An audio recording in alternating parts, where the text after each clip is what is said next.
The demographic dilemma, unraveling China's population decline. This graphic shows China's birth and mortality rates over the last 60 years. Its birth rate is high in most of it. However, in 2022, there were more deaths than births, which resulted in China's population declining for the first time in 60 years. Consider this in order to understand why this is so important. China's position as the global leader in manufacturing is mostly due to its enormous population. Approximately 30% of the country's overall economic output comes from the manufacturing sector. Here is the population of China over the previous 60 years.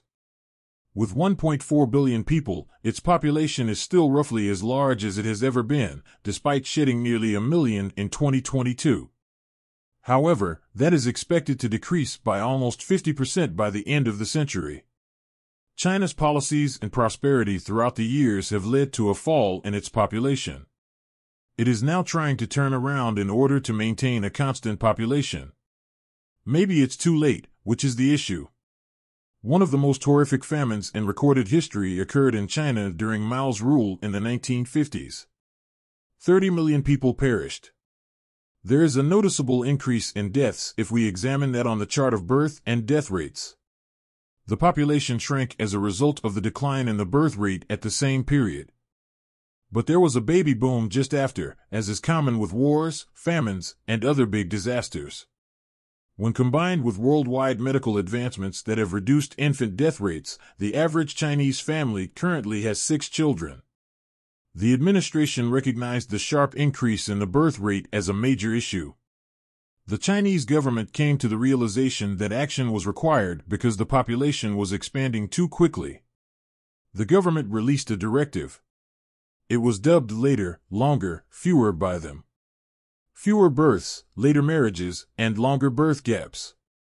China's birth rate began to decline as a result, but its officials felt that the decline was insufficient. Furthermore, they imposed the strict one-child policy in 1980, which prohibited most families from having more than one child. Very strict procedures were also used to support such a policy. Sterilization campaigns, IUD implantations, and induced abortions were all conducted. Although the later, longer, fewer era gave rise to these programs, they peaked during the one-child policy, when China sterilized 20 million men and women and performed around 15 million abortions in a single year. However, China had achieved its objective. The rate of population growth was under control. However, as China would quickly discover, these stringent regulations were rather overly effective.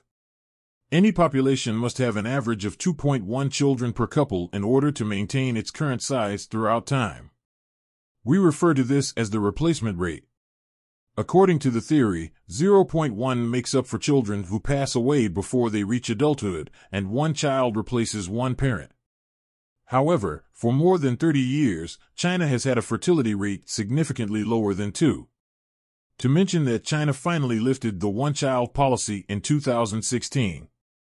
And in 2021, after a brief experiment with a 3-child limit, families were ultimately allowed to have as many children as they wished. It hasn't succeeded, though. The one-child policy's distinctive family structure is a major contributing factor. We are examining a family structure known as 4-2-1, in which a pair has 4 parents above them and 1 child below. Families in most countries vary widely. Some have 3 children, while others have none. However, millions of only children are feeling more and more pressure to take care of their aging parents and elderly grandparents as a result of China's 4-2-1 model. And with the rising expense of living, this may make raising several children even more difficult. According to a recent survey, the strains of work and money have caused over 50% of young people to say they don't want more than one child. Cash subsidies for more births and longer maternity leaves have been observed. Kindergarten subsidies, as well as many forms of financial assistance. The problem is that practically none of them have been successful, since raising children requires a lifetime of financial support. Therefore, it's really difficult to assign a value to this. However, newborns aren't the only cause of China's population crisis. The balance between the young and the aged is equally important. population pyramids that display the distribution of individuals by age reveal that nations experiencing fast population expansion, such as Kenya, have wide bases at the base, signifying a large number of newly arrived youth, and narrow tops. The Philippines and other slower-growing nations are still triangular in shape. However, there is less of a distinction between top and bottom. Now observe that China has a narrower bottom, which means fewer infants, and the bulk of the elderly, the heavy top, which is a positive consequence of our continued low fertility rates paired with our improved health and standard of living. It only means that the population is aging more slowly. This is how that pyramid is expected to appear in 2050. And that will further depress China's population, reduce its labor force, and place the nation as a whole in an exceptionally challenging situation. China became a hub for foreign investment in low-cost manufacturing and exports in the 1980s. After a generation, it soared to the top of the global economy and had one of the quickest GDP growth rates. However, this economic modernization not only resulted in even lower birth rates, but it also did not create an economy that was as robust for everybody. China's GDP per capita, which is the best measure of living standards available, is far lower than that of comparable high-income nations. Although China's economy grew significantly overnight, it is still a middle-income nation. China's economic expansion hasn't helped many people, particularly in rural areas, and the country still lacks the safety nets needed to maintain its aging population. It takes years to construct the social infrastructure, such as the healthcare and pension systems. And with the economy going down, that's actually getting harder. Furthermore, a slowing economy will unavoidably change China's standing as the world's leading manufacturer. This indicates that internal resource limitations would thus limit Chinese ambition and its worldwide influence, which has implications for both China and the rest of the globe. China is not alone in several aspects.